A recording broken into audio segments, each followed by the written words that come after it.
جیسا کہ آپ کو معلوم ہے کہ ملک اپنی تاریخ کی بدترین بحرانوں میں گر چکا ہے اور ہر بحران تھمنے کے بجائے روز بروز گہرا ہوتا جا رہا ہے۔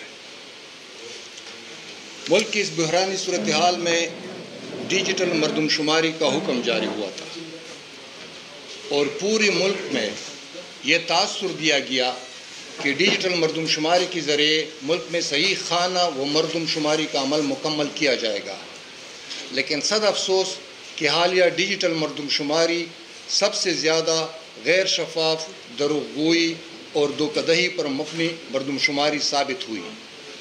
حالیہ مردم شماری ملک میں کیے گئے دیگر مردم شماریوں کی طرح پہلے سے بالادست ایک مخصوص قوم کی بالادستی کو اور توانائی بخشنے کی مذموم سازش ہے۔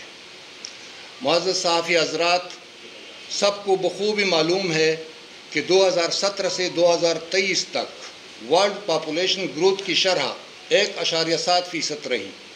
اقوام متحدہ کے اعداد و شمار کے مطابق یہی شرح پاکستان میں 2.5% رہی۔ مذکورہ مذموم مردم شماری میں پنجاب کی گروتھ یہی 2.5% دکھایا گیا، جبکہ خیبر پختونخوا کا گروتھ 0.7 دکھایا گیا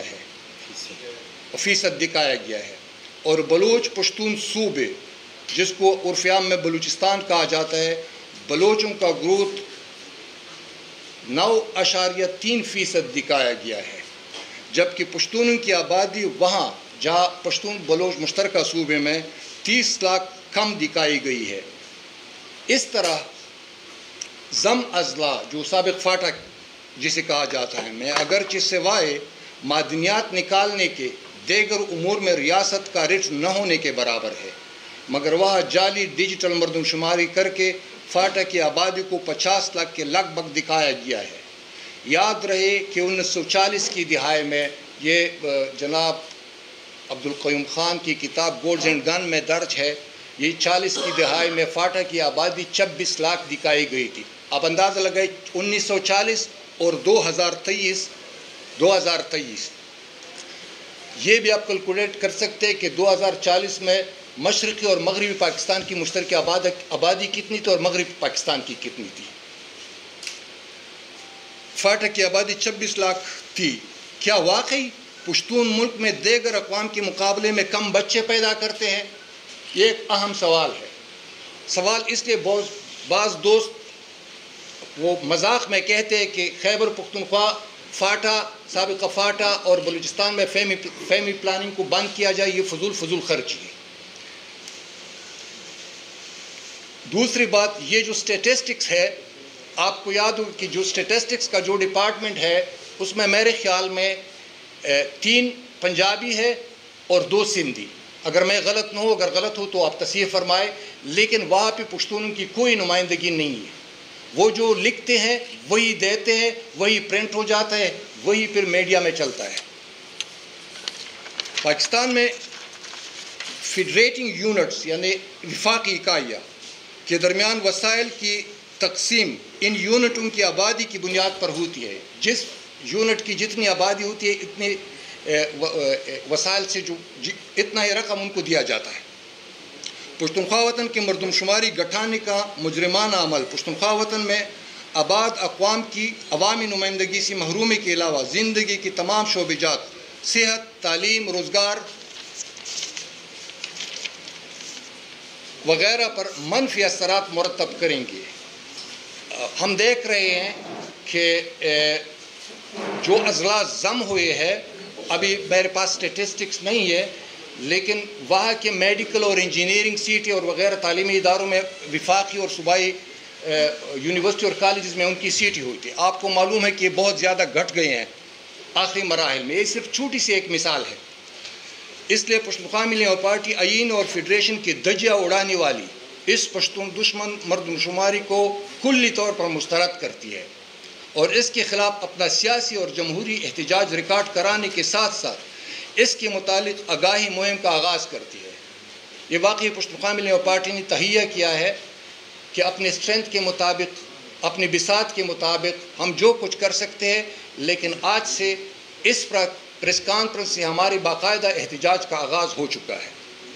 صحافی حضرات، گو کہ روزی روشن کی طرح آیا تھا. یہ سب کو پتہ تھا کہ پاٹا مرجر کے سمراٹ جو یہ لوگ بیان کرتے تھے کیا نکلنے تھے، اور یہ پہلے سے طے تھا کہ انضمام کا مقصد فاٹا کے وسائل پر قانونی قبضہ کرنا تھا. ہمارے ساتھ ایکس ایم پی اے خیبر پختونخوا اسمبلی جناب میر کلام خان بیٹھے ہیں. ابھی وہ بات کر رہے تھے کہ اسمبلی میں بتایا گیا کہ فاٹا میں جو زمین جس کی نہ ہو وہ سرکاری ہوگی. حالانکہ آپ کو معلوم ہے کہ پختونخوا وطن اس خطے کا واحد وہی وطن ہے جس میں ایک ایک انچ کی ملکیت معلوم ہے، زمین کی ایک ایک انچ کی ملکیت معلوم ہے. مطلب یہ تھا کہ وسائل پر قبضہ کرنا تھا. مگر کیا آئینی پیچیدگیوں سے بے خبر پاٹا کے عوام کو 25ویں آئینی ترمیم کے بارے میں آگاہ کیا گیا تھا؟ یہ میں تھوڑا وضاحت کرتا چلوں. پچھلے دنوں سوشل میڈیا پر اخباروں میں بات چلی آئی کہ خیبر پختونخوا کی قومی اسمبلی کی سیٹیں گھٹائی گئی ہے، جس میں سے 6 سیٹ کا باقاعدہ تعلق سابق فاٹا سے بتایا گیا ہے. یہ ابھی نہیں ہوا، یہ نیا خبر نہیں ہے.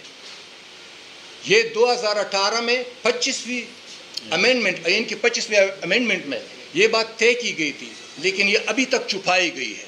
لہٰذا یہاں سے بھی یہ پیغام ہم دینا چاہتے ہیں کہ جو لوگ مرجر میں ملوث ہے وہ باقاعدہ اس بات کا جواب دے کہ فاٹا کی نمائندگی قومی لیجسلیٹو جو ہماری اسمبلی ہے اس میں آدھی کیوں ہو گئی.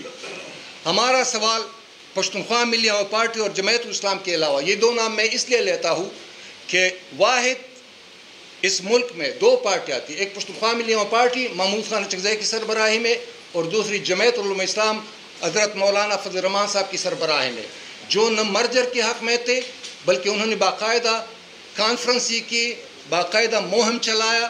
اور یاد رہے کہ جب یہ 25ویں امینڈمنٹ پاس ہو رہی تھی سینٹ میں، اس وقت پختونخوا ملی عوامی پارٹی کے 5 سینیٹر تھے سینٹ میں. 5 ہی نے یہ واحد سینیٹر جنہوں نے واک آؤٹ کیا تھا.